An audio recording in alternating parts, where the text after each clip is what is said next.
Commander Jack, paper cut, McGillicuty slumped in his ergonomically designed chair, which had been specifically calibrated for human spinal comfort by the Galactic Council's Furniture Accommodation Committee. The fact that it felt like sitting on a bag of angry squirrels told him everything he needed to know about the Council's commitment to human integration. Point of order, squeaked Ambassador Zust of the Silicon Consciousness, their crystalline form vibrating with what McGillicuty had learned to recognize as barely concealed terror. The human delegate appears to be sighing.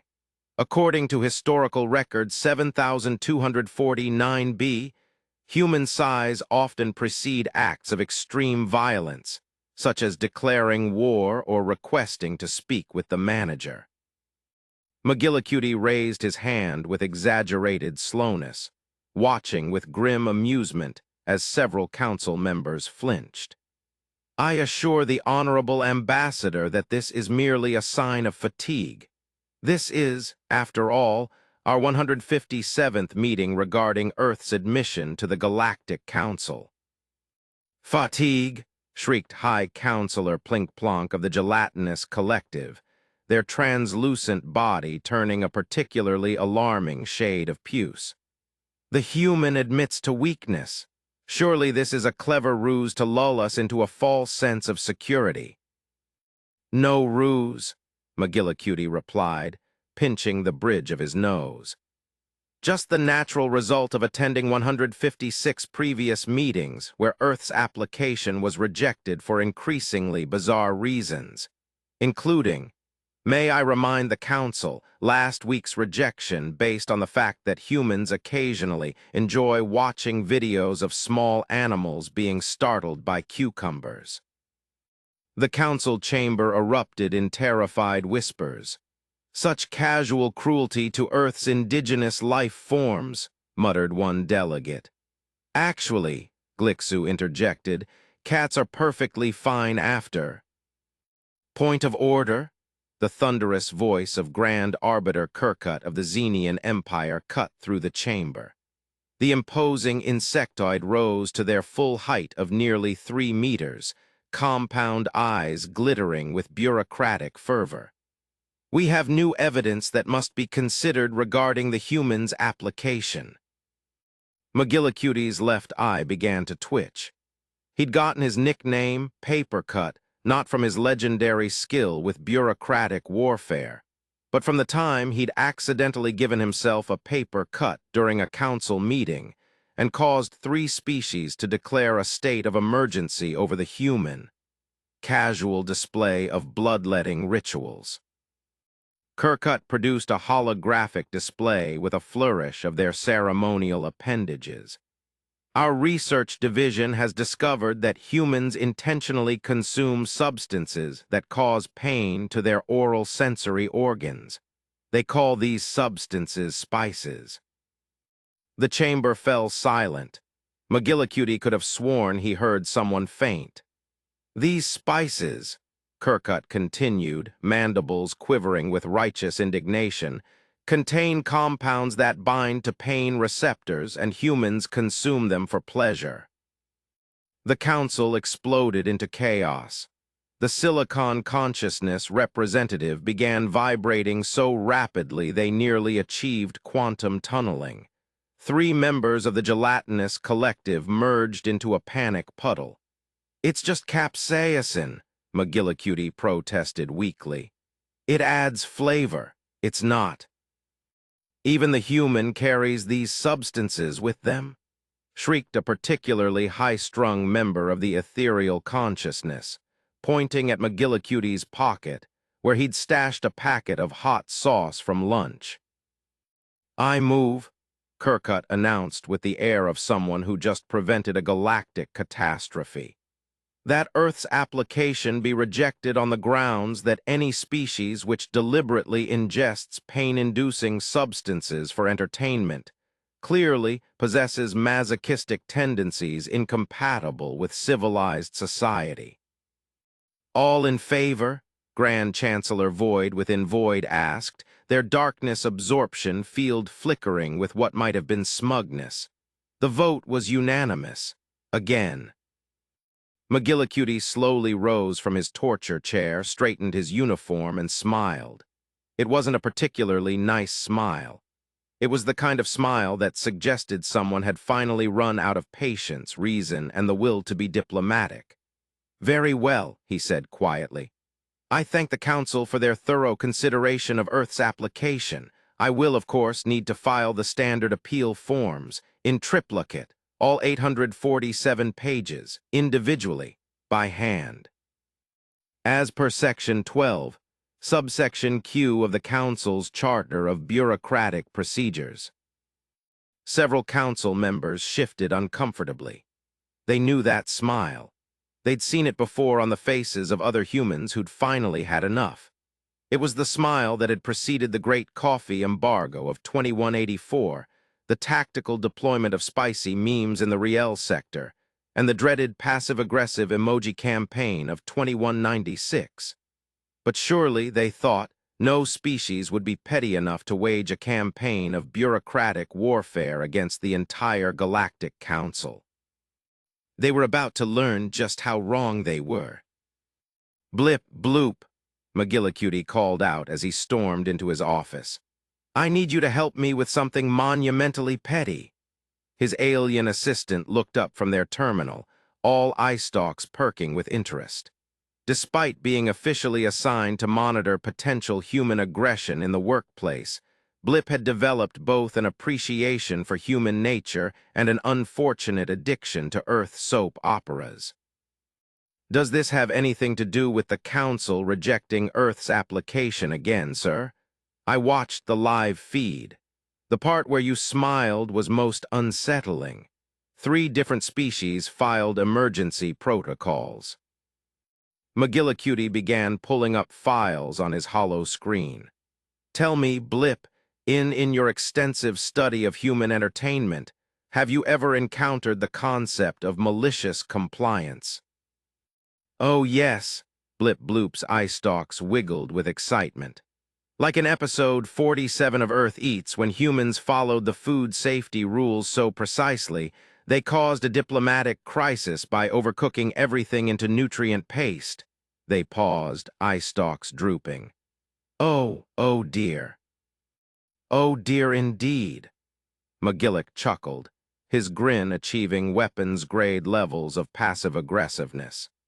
"Did you know that, according to Galactic Regulation 5, Regulation 94B, any species seeking admission must file status reports on their civilization's advancements?" "But sir, Earth does that monthly. Any advancement, Blip Bloop, every single one, including what everyone had for lunch." Blip Bloop's color shifted to a concerned mauve. "So that regulation was written by the quantum bureaucrats of Teddy. They experience time non-linearly. They meant it as a joke. There's nothing in the regulations that says jokes can't be taken literally." McGillic began typing. "I'm going to need you to help me document every single human advancement since the invention of the wheel, separate forms for each one, in triplicate. That's billions, actually. And according to Section 7J, they must be delivered in person during business hours, which, thanks to the Council's multiple time zones, is basically always." McGillic paused. "Oh, and we'll need witnesses for each one." "Sir," Blip ventured carefully, "is this because Ambassador Kirk called humans spice-addicted barbarians?" "Partially. It's also because I've spent 3 years being diplomatic while the Council rejected us for having suspiciously round spacecraft and alarming tendencies to bond with non-sapient life forms." He pulled up another regulation. "Links to did you know we're required to notify the Council of any potential cultural misunderstandings. I think it's about all, every single human idiom, individually. Every one, starting with it's raining cats and dogs. That should trigger at least 4 emergency sessions." McGillic's smile widened. "And then we'll move on to break a leg." Over the next week, the Galactic Council's administrative division found itself buried under an avalanche of meticulously filed paperwork. Human diplomatic offices across the galaxy began submitting forms for everything from the invention of the paperclip to the latest variations in coffee brewing techniques. Each submission required a minimum of 3 council members to review, sign, and archive it. Each cultural idiom report had to be evaluated by the Committee for Prevention of Violent Metaphors. Every single human recipe needed approval from the Xenobiological Safety Board. The Council's efficient bureaucratic machine began to sputter. "They've reported another idiom," wailed a junior clerk bursting into Kirkut's office. "Something about biting off more than you can chew. The literal translation department is in crisis." Kirkut's antennae twitched irritably. Surely they must run out of forms eventually. "Sir," the clerk's voice dropped to a whisper, "they've just submitted a request to review the safety implications of something called Thumb Wars in 17,000 dialects." Meanwhile, in his office, McGillicuty was just getting started. "Blip, bloop," he called out. "How do you feel about helping me file individual permits for every single cat video on the human internet?" Blip Bloop, who had just finished processing the paperwork for the invention of the high five, looked up in horror. "Sir, that's billions of videos." "Indeed, and according to Council Resolution 3336C, any transmission of potential cultural significance must be reviewed for possible psychological impact on member species." McGillicuty leaned back in his chair. "I think it's time the Council learned about Keyboard Cat, all versions, with full psychological impact assessments." "But sir," Blip Bloop protested weakly, while simultaneously trying to hide their hollow screen, which was definitely not playing the latest episode of The Young and the Restless. "Isn't this a bit excessive?" "Blip Bloop, my friend," McGillicuty said, pulling up the form for reporting potentially dangerous cultural practices. "We haven't even gotten to the part where we file separate safety warnings for each individual human dance move. Tell me, how do you think the Council will react to learning about the floss?" The sound of Blip Bloop's dismayed squish-squeak was drowned out by the arrival of another cart of forms, each requiring individual attention, time-stamping, and a minimum of 12 signatures from species with varying numbers of appendages. Operation Mild Inconvenience was proceeding exactly as planned. But this, McGillicuty thought, as he began filling out the first of 10,000 forms explaining the cultural significance of rubber ducks, was just the beginning. The Galactic Council's annual Festival of Interspecies Harmony was traditionally a time of dignified celebration. This year, however, things were slightly different, largely due to the humans' generous gifts to every council member. "They're just house plants," McGillicuty explained innocently to the Security Committee. "Perfectly normal Earth specimens. We thought they'd add a lovely touch of green to the council chambers."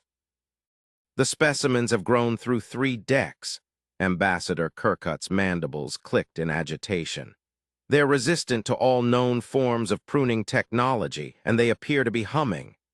Oh, yes, we crossed them with kudzu and added some minor genetic improvements.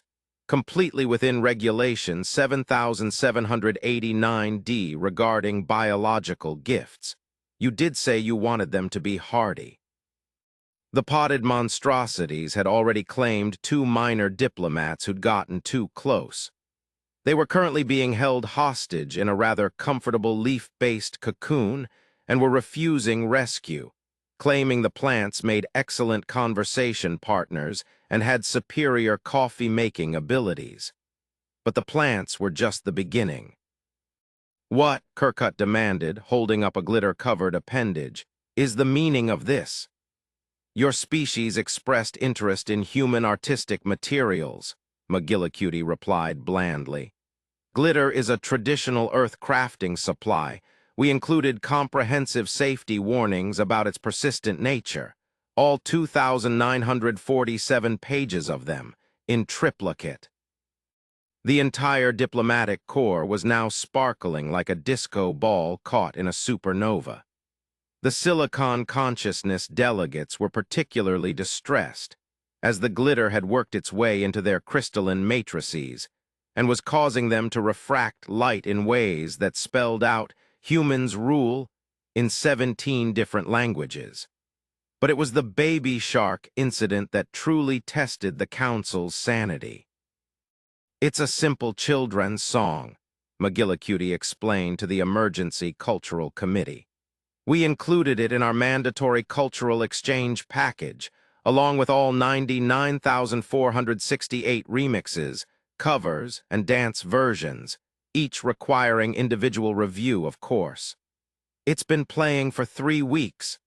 A delegate from the Harmonious Collective was vibrating at a frequency that suggested imminent molecular dissolution.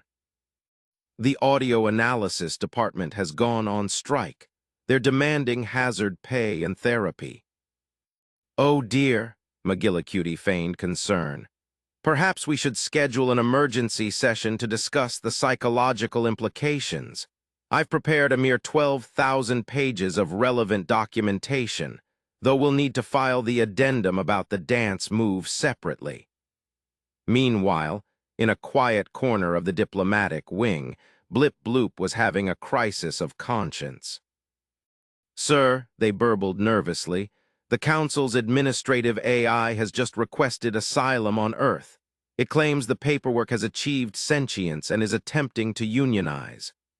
McGillicuty looked up from where he was carefully packaging the next batch of peace offerings, a collection of perpetually meowing cat toys programmed to activate during all official council sessions. "How fascinating. We should probably file a report about that. Several reports, actually. One for each individual sheet of self-aware paperwork." He paused thoughtfully. "In triplicate, of course." "Sir," Blip Bloop's eye stalks were tied in anxious knots. "Ambassador Kirkut was seen trying to explain the concept of a conga line to the Ethics Committee this morning. They've scheduled 17 separate emergency sessions just to deal with the cultural implications." "Only 17? We're slacking off, Blip Bloop. Remind me to submit our comprehensive report on the Macarena tomorrow. All 6,000 pages of historical context, including a detailed analysis of appropriate hip movement angles." The council chambers, once a model of dignified efficiency, had devolved into chaos. The house plants had formed a union and were demanding better lighting conditions. The glitter had somehow achieved quantum tunneling properties and was appearing in sealed chambers across 3 sectors of space. And Baby Shark had become stuck in the universal translation matrix, causing all official communications to be delivered in its rhythm. But McGillicuty wasn't done, not even close. "Blip Bloop," he called out, holding up a small box with air holes. "How do you feel about helping me file the necessary permits to introduce Earth's most dangerous species to the Council?" "Sir," Blip Bloop asked nervously, "surely you don't mean—" "Yes." McGillicuty's smile was positively radiant. "It's time they met Mr. Whiskers." The box meowed ominously as Blip Bloop began preparing the first of what would ultimately be 47,800 forms required for introducing a common house cat to the Galactic Council's biological containment specialists. The galaxy would never be the same. The announcement came on a perfectly normal Tuesday, or whatever passed for Tuesday in the standardized galactic calendar. Humanity, as a species, had decided to go on strike. No more coffee exports, no more cat videos, no more Earth tourism, no more anything. The effect was immediate and catastrophic. "What do you mean humans are taking a mental health century?" Kirkut's exoskeleton had developed a nervous tic, causing them to accidentally signal mating intentions to a potted plant during council sessions. The plant, being one of McGillicuty's gifts, had started planning the wedding. Exactly what it says in the notification forms, McGillicuty replied, sliding across a stack of papers that reached the ceiling. All 47 million of them. Don't forget to initial each page. In triplicate. The galaxy, it turned out, had become rather dependent on human exports, particularly the cultural ones. Sir, Blip Bloop reported, trying to hide the withdrawal tremors from missing their daily soap opera fix. We're receiving reports of mass protests across 17 sectors. Apparently, alien teenagers are demanding the return of something called TikTok. How unfortunate, McGillicuty mused, watching as another delegation rushed past his office, pursued by his now extensively multiplied house plants. Perhaps they should file a formal complaint. I have the forms right here. All 99,999 pages of them. The economic impact was severe. The caffeine-based economy of the Proxima Centauri sector collapsed overnight. The intergalactic entertainment exchange went into freefall when word got out that no new episodes of Earth's Got Talent would be forthcoming. The meme markets have frozen, a panicked economic advisor reported to the council. Without a steady supply of human internet content, the entire system is crashing. Even the AIs are depressed. The council chambers, once orderly and dignified, had descended into chaos. The glitter pandemic had reached critical levels, with several species developing a peculiar addiction to its sparkly properties. The house plants had successfully negotiated better working conditions and were now demanding paid vacation time. And somewhere in the background, Baby Shark played on, now remixed with the sound of bureaucratic despair. We've received another human notification, a junior clerk announced, twitching from coffee withdrawal. They're suspending all exports of dad jokes. The horror in the room was palpable. But how will we maintain diplomatic relations without the ritual exchange of terrible puns? The Silicon Consciousness representative had developed stress fractures from the mere thought. Meanwhile, in his office, McGillicuty was orchestrating the final phases of his plan, while Blip Bloop anxiously watched their secretly recorded backlog of General Hospital dwindle.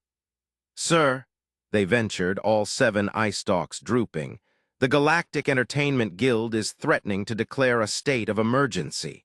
Apparently, without human content, they've been forced to rerun the Globan Interpretative Squish Dancing Championships. There have been riots. How tragic, McGillicuty said, not looking tragic at all. Perhaps we should schedule an emergency session to discuss the cultural implications. I've prepared a brief 40,000-page report on the sociological impact of humanity's collective decision to just nope out. The reports from across the galaxy continued to pour in. The quantum coffee exchange had imploded. 3 civilizations had declared a state of emergency over the lack of cat content. The universal meme repository was running on empty.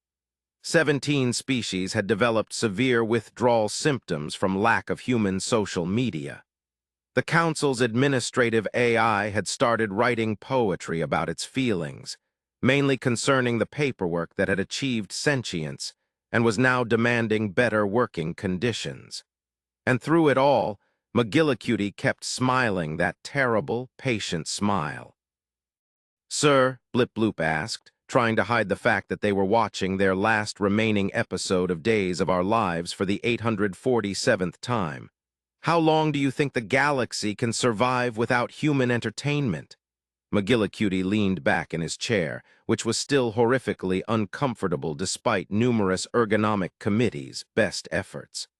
That's an interesting question, Blip Bloop. Perhaps we should file an inquiry about it. I have the forms right here.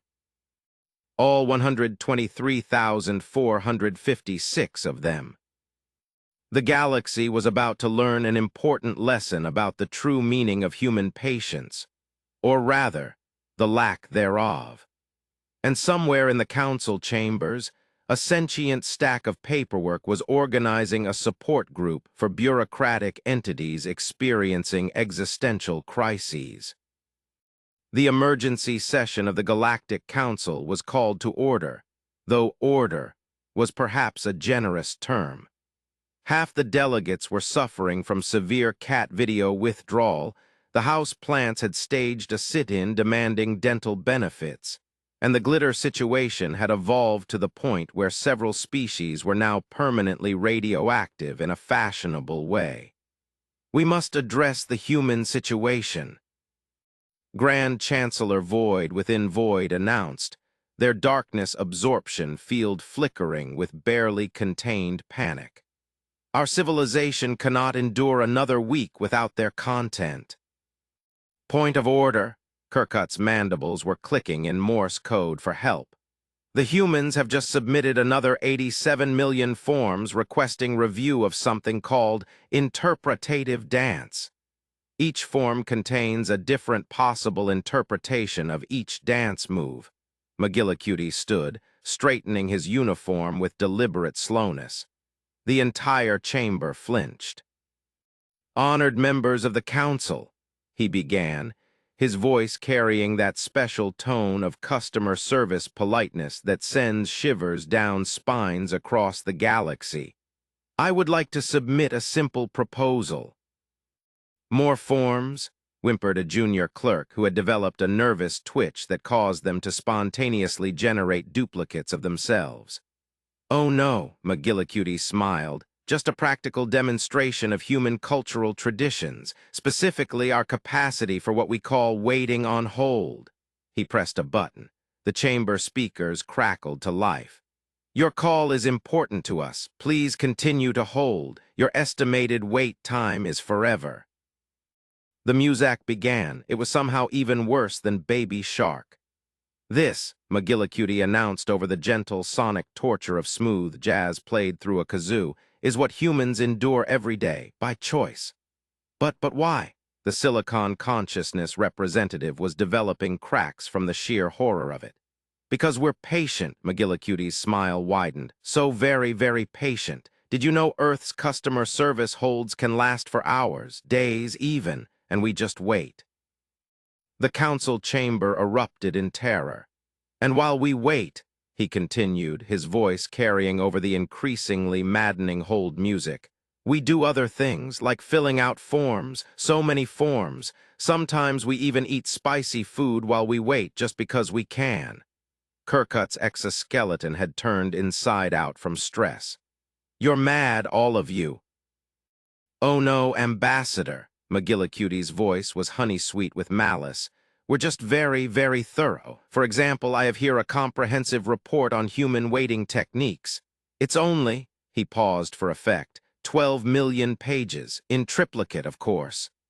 The hold music shifted to a copyright-free version of The Girl from Ipanema, played entirely on rubber bands. "Would anyone like to review it while we wait?" 3 species simultaneously evolved the ability to faint just to escape the situation. "Or perhaps," McGillicuty continued, as the music somehow got worse, "we could discuss the human tradition of extended family holiday dinners. I have several billion forms detailing each possible passive-aggressive conversation topic." "Mercy," the cry came from somewhere in the back, possibly from the sentient paperwork that had achieved enlightenment through sheer bureaucratic overload. "Speaking of mercy," McGillicuty pulled out another stack of forms, "I have here a complete taxonomy of human methods of psychological warfare through minor inconvenience.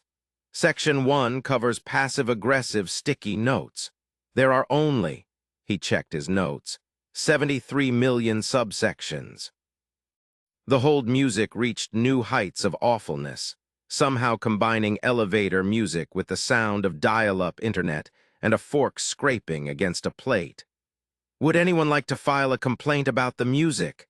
McGillicuty asked sweetly. "I have the forms right here, though I should warn you, the complaint department is also on hold." The council chamber had descended into chaos. The house plants were humming along to the hold music.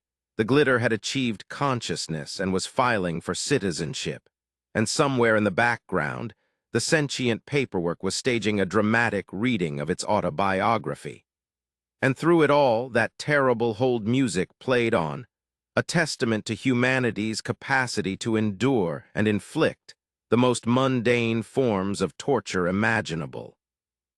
The galaxy was about to learn that there are fates worse than death, like being put on hold indefinitely with no hope of reaching a human representative. Ever. The vote to admit Earth to the Galactic Council was unanimous, if only because most species had developed repetitive stress injuries from filing so many forms and couldn't physically raise their appendages to object. "Let the record show," Grand Chancellor Void within Void announced, their darkness absorption field twitching with post-traumatic hold music syndrome, that humanity has demonstrated qualities that make them uniquely qualified for membership. "Point of order," Kirkut mumbled from inside their now permanently inverted exoskeleton. "Can we please just stop the music?" McGillicuty smiled and pressed a button. The hold music ceased, though several species swore they could still hear it echoing in their nightmares. "Earth accepts this generous offer of membership," he said, producing a mere 1,000 pages of acceptance forms. "We look forward to a productive relationship built on mutual understanding and properly filed paperwork." The aftermath of what became known as the Great Human Passive-Aggressive Revolution was far-reaching. The House plants were granted full voting rights and immediately established a Department of Photosynthetic Affairs. The sentient paperwork published a best-selling memoir titled Filing for Freedom, a story of bureaucratic awakening. The glitter achieved faster-than-light travel and established its own embassy. Baby Shark was classified as a controlled substance in 16 sectors. Customer service hold music was banned under the Geneva Convention too. Electric Boogaloo. McGillicuty himself was promoted to the newly created position of Chief of Diplomatic Warfare, though his business cards read Professional Nice Person in Comic Sans, which several species recognized as a subtle but potent threat. In his office, celebrating with a cup of contraband coffee, McGillicuty was interrupted by a confession from Blip Bloop. "Sir," they burbled, all 7 eye stalks twisted with guilt, "I have something to admit. I've been secretly watching human soap operas, all of them, even the Spanish ones. I don't even speak Spanish." "I know, Blip Bloop," McGillicuty smiled. "Why do you think I made sure to include a complete archive in your standard diplomatic package? All 47,800 seasons with mandatory viewing forms." "You mean this was all part of your plan?" Blip Bloop. McGillicuty leaned back in his still horrifically uncomfortable chair. "Humanity didn't become a galactic power through force. We did it by being just irritating enough to be impossible to ignore, but just useful enough to be impossible to dismiss." That's brilliant, sir. Thank you. Now, would you like to help me file the paperwork for Earth's first official council proposal? I think it's time we introduced the galaxy to the concept of mandatory icebreaker games at all diplomatic functions. The horror in Blip Bloop's eye stalks was beautiful to behold. And so humanity took its place among the stars, armed with nothing more than infinite patience, militant politeness, and enough forms to wallpaper the known universe. The galaxy would never be the same, but at least now there was decent coffee, quality entertainment, and the constant, lingering fear that somewhere, somehow, a human was filling out a form about it. In triplicate, of course. As for the Council Chamber's original house plants, they eventually earned their law degrees and now specialize in environmental regulation cases. They're still serving coffee to their original hostages, who refuse to be rescued on the grounds that the plants make a mean latte and have excellent taste in soap operas. And somewhere in the vast, bureaucratic machinery of the galaxy, a piece of sentient paperwork is still trying to file a complaint about it all. in quintuplicate, just to be safe.